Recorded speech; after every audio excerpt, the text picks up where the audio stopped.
종교마다 이 깨달음으로 가는 방식이 되게 다양한 것 같은데, 도교의 단전호, 불교의 참사, 그다음에 기독교의 관상기도, 이런 식으로 이제 방법이 여러 가지가 있는 것 같아요. 근데 수행을 하고 싶은 사람들이 여기에 가서 뭐 이렇게 배운다거나 하는 게 어려울 수가 있잖아요. 뭐 요가도 마찬가지고. 그래서 이 일반인들이 좀 쉽게 다가갈 수 있고, 또 이제 이거 원리를 좀 알면은 어떻게 자기 혼자 할 수도 있으니까 그거에 대해서 좀 통합적으로 설명을 해주셨으면 좋겠어서. 상담을 하다 보면 일반인들 중에 굉장히 잘 풀려가는 사람들이 있어요. 우리는 그런 사람들은 타고난 운이 좋다, 걔는 무슨 복을 받았길래 저렇게 잘 풀리냐, 그렇게 얘기를 하잖아요. 그리고 그런 사람들은 대체로 뭐 이런 데 물어보고 오질 않아요. 안 좋은 일이 없으니까. 근데 가끔 오는 사람들 중에는 더 나은 길을 찾기 위해서는 이제 상담을 오거든요. 근데 그런 사람들을 이렇게 영혼을 보고 그 사람이 살아온 길을 보면 이 영혼이 타고난 방향성과 여기에 맞는 방향으로 살아와요. 왜냐면 본인의 영혼은 이렇고, 그럼 이런 영혼의 성향이면 이런 일이나 이런 직업분들이 잘 맞아야라고 이렇게 먼저 얘기를 해요. 그러면 나중에 이분들이 보면 그거 하고 있어요, 이런 얘기를 해요. 잘 가고 있어. 근데 이런 사람들을 보면 본능을 잘 따라요. 예를 들어 내가 어떤 선택의 길이 있어요. 그러면 이 직업을 선택할까 저 직업을 선택할까 만약에 있을 때, 지금 현재 상황은 예를 들어 B를 선택해야 돼, 모든 조건은. 근데 A가 맞다라고 내가 느껴지면 과감하게 A를 선택해요. 그렇게 하다 보면 나한테 맞는 선택을 항상 하다 보면 일이 잘 풀리거든. 그럼 그런 사람들은 마음이 편안해지고 항상 여유가 있고 좋은 에너지가 흘러요. 그러면 참선하는 거나 비슷해. 그래서 이런 사람들한테 본인의 영혼을 얘기했을 때는 확실히 이해를 해요. 맞아요. 저도 그래서 제 본능이 그렇게 원해서 계속 그 길을 따라왔어요, 라고 얘기를 하거든요. 많은 사람들이 자기 본능적으로 뭔가 느낄 때가 있어. 어떤 선택에 있어서. 근데 거기에서 그걸 따르기보다는 어떤 상황, 예를 들어서 나는 A를 하고 싶은데 뭐 아버지나 아니면 누가 친구나 주변 사람들이 넌 B가 잘 맞잖아, B를 선택했다가 엉망이 되는 경우에.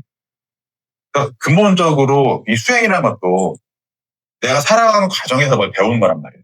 근데 뭐 참선이나 단전호흡은 그걸 잠시 멈추고 조용한 환경에서 아까처럼 내가 고요해지면 다른 소리를 안 듣고 내 내면의 소리가 들리면 얘가 얘기해주는 게 뭔지, 너는 이런 아이니까 이런 길로 가고 우린 이렇게 가자, 이 소리를 듣고 싶어 하는 거예요. 근데 그 일반인들이 그게 쉽지 않단 말이야. 참선하고 명상하고 방법도 모르고 어디 가서 배우기도 힘들고. 그럴 때는 그냥 내 본능이 뭘 원하는지 이거에 귀를 기울여야 돼요. 그럼 오히려 과거를 회상하면서 내가 어떤 삶을 이렇게 살아왔잖아. 그거를 보통 그런 얘기, 자기 회상하면서 예전에 힘들었던 일도 좋은 일도 다시 돌아보면서 거기서 뭔가를 알고 뭐 깨달은 건다, 이런 얘기도 하잖아요. 그거를 제3자 입장에서 봐야 돼. 그러니까 1인칭 시점에서 보면은 내가 과거로 돌아가잖아요. 나는 그때 그랬지. 그때 나는 이랬어. 이렇게 하면 이게 객관적으로 안 보여. 그냥 내가 나의 삶의 과정을 영화 보는 것처럼, 시청자처럼. 그럼 어떻게 하면, 그때 내가 나지만 나라는 관점보다, 그때 얘는 이랬구나. 그때 나 자신이라는 애는 이런 선택을 했네. 원래 이걸 했어야 되는데. 이런 식으로 보여요.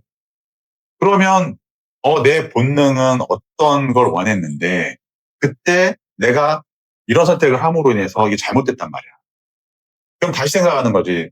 그때 원래 내가 하고 싶은 걸 선택했다라면 어땠을까를 쭉 생각해 보는 거예요.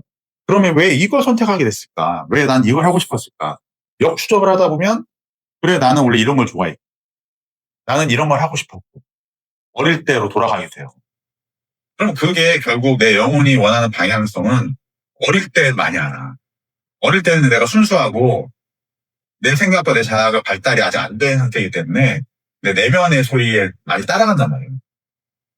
그럼 오히려 그래, 나는 원래 이런 사람이었지, 이런 걸 추구하고 싶었고 이런 걸 하고 싶었던 사람이야. 그러면 그게 참선에서 내 자아의 얘기를 듣는 거나 이거랑 똑같은 개념이지. 그래서 그걸 찾아서 내가 그걸 찾게 되면 내가 뭘 잘못했는지가 역으로 또 나오겠죠. 원래 이 선택을 하고 이런 흐름으로 가야 되는데 저걸 해서 망했어. 그럼 이제부터라도 나는 원래 이런 애니까 난 이런 성격이고 내가 추구했던 게 이런 거니까 이렇게 살아가면 돼. 그러다 보면 거기에서 뭔가 이제 깨달음이 오든 뭐든 하겠죠. 그래서 답답한 사람들이 명상이나 이것도 아무나 못해요. 집중력이나 뭔가 이런 것도 있고 이게 맞아야 하거든. 상반된 사람들이 참선하겠어? 오히려 이런 방식으로 한번 자기 자신을 되돌아보는 방식을 달리 해보는 거죠. 명상 참선도 자기 자신 되돌아보는 거야, 결국에. 근데 이런 식으로 영화 보듯이 찾는 것도 하나의 방법이에요. 그거는 굳이 내가 뭔가 비용을 들이고 어떤 시간을 별도로 뭐 배우기 위해서 빼지 않아도 되잖아. 그래서 이건 충분히 일반인들도 어느 정도 할 수 있을 거라고 생각해요. 이 방법을 좀 추천하고 싶어요. 그 돌아가서 본다고 하는데 그러면 만약 어렸을 때 기억이 잘 안 날 수가 있잖아요. 너무 잊어버려서 네. 어떻게 해야 돼? 그러니까 어렸을 때로 처음부터 돌아가는 게 아니에요. 나의 6개월 전, 1년 전 이런 일들은 생각이 나잖아. 어떤 특별한 이슈가 있는 일들은. 그거부터 시작하는 거예요. 그렇게 찾아보고 이것도 연습이야. 처음에는 6개월, 뭐 길면 1년, 2년, 뭐 5년 안에 보였어. 근데 이걸 계속 하다 보면 이것도 내 능력과 내 안에 있는 기억이나 이게 메모리된 것들이 활성화가 돼요. 그러면 하다 보니까 10년 전에도 보이네. 더 하다 보니까 20년 전도 보이고 5살 때도 보이고 이렇게 되는 거지. 처음부터 되진 않아. 이것도 수련이야. 아, 약간 그거랑 비슷하네. 내 전생 체험하려고 처음에 네. 이제 내면 안에 찾고 들어가서 계속 그렇죠. 하면 할수록 더 보이는 네. 그거랑 비슷한. 네. 우리가 최면도 하자. 최면은 결국 이거를 타인이 이런 환경을 만듦으로 인해서 내 안에 있는 무엇이 내 기억된, 저장되어 있는 메모리를 자연스럽게 꺼내는 방식이잖아요. 근데 이것도 누군가한테 최면을 받아야 되잖아. 그것도 쉽지 않단 말이야. 그러니까 내 스스로 셀프적으로 할 수 있는 방식은 이런 거지. 이것도 연습이 필요해요. 그리고 이 보는 관점도 하다 보면 나는 이거였잖아. 근데 그게 아니라 제3자의 입장에서. 조금 더 쉽게 설명하자면 어떤 드라마를 봐요. 근데 드라마의 주인공이 하는 방식이 내가 살아온 방식과 똑같이 하고 있는 거야. 그럼 나는 어쩔 수 없이 그렇게 했다고 막 나를 내 스스로 뭐 이렇게 최면을 걸듯이 얘기하잖아. 근데 내가 똑같은 행동을 하는 이 드라마를 보고 있으면 뭐라고 그래? 쟤 왜 저래 도대체? 저 바보같이 왜 저런 선택을 해? 우리 이런단 말이야. 똑같아. 그래서 내 인생을 드라마처럼 영화 속에 보는 것처럼 세팅을 하고 그거를 관객처럼 보면 돼. 처음부터 안 되겠죠? 근데 하다 보면 익숙해지면 점점 되는 거지. 이건 자가 수련이다 라고 생각합니다.